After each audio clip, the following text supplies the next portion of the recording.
ఈ తులారాశి వారికి జూలై 1వ తారీఖు నుంచి 30వ తారీఖు వరకు ఎలా ఉందో ఒకసారి కవలేసి చూద్దామండి.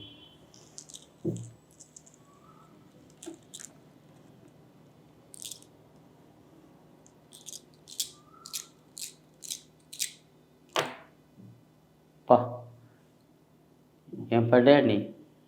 12 రాశుల నుంచి ఈ రాశికి చూస్తున్నానండి. తులారాశి వారికి, తులారాశికి 5 పడ్డాయి.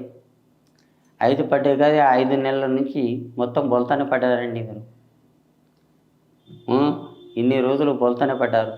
1, 2, 3, 4, 5 ఈ 5 గవ్వలు కూడా మీకు 5 కూడా మీకు చిత్తానే పడ్డాయండి. కానీ మీ చేతిని ఒక పెళ్ళి చేసేది చేశారండి.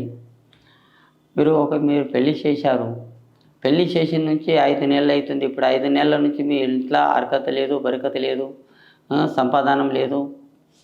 ఎక్కడ పోయినా కానీ మీకు హౌలా ఎక్కడ పోయినా కానీ మీకు ఉద్యోగంలో కానీ బేచన్ కారోబార్లో కానీ బేచన్ ఏదైనా చదువుకోవాలనుకున్నా కానీ బేచన్ కనపడుతుంది.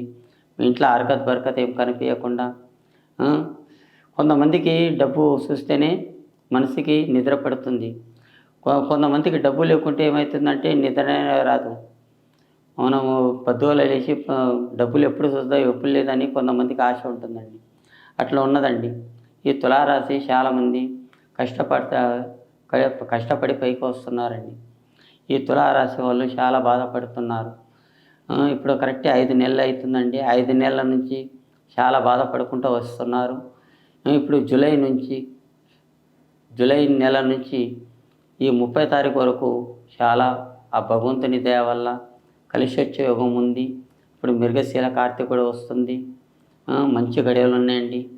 ఆ భగవంతుని దయ వల్ల మృగశీల కార్తీకుడు వెళ్ళిపోయిన తర్వాత కూడా మీకు అన్నీ మీ దోషాలు, మీ దళిద్రాలు ఏరొక్క పుణ్యం అంటారు. మృగశీల కార్తీకుడు అంటారు. ఏరొక్క పుణ్యం కూడా మన తెలుగు సాంప్రదాయంలో అంటారండి. ఈ ఏరొక్క పుణ్యం వెళ్ళిపోతే మీ దళిద్రాలు అనేది మొత్తం దూరం అయిపోతుందండి.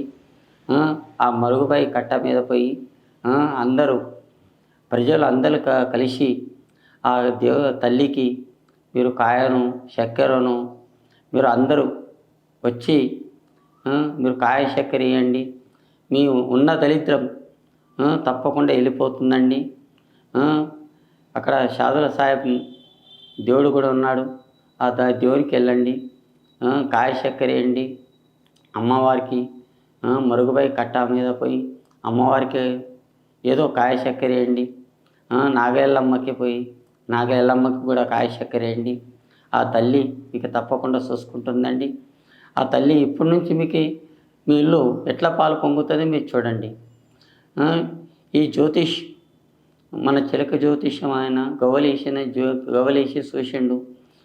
ఎలా చెప్పిండు, బాగానే చెప్పిండని మీరు తప్పకుండా మీకు తప్పకుండా జరుగుతుందండి. ఇది వాస్తవంగా చెప్తున్నాను.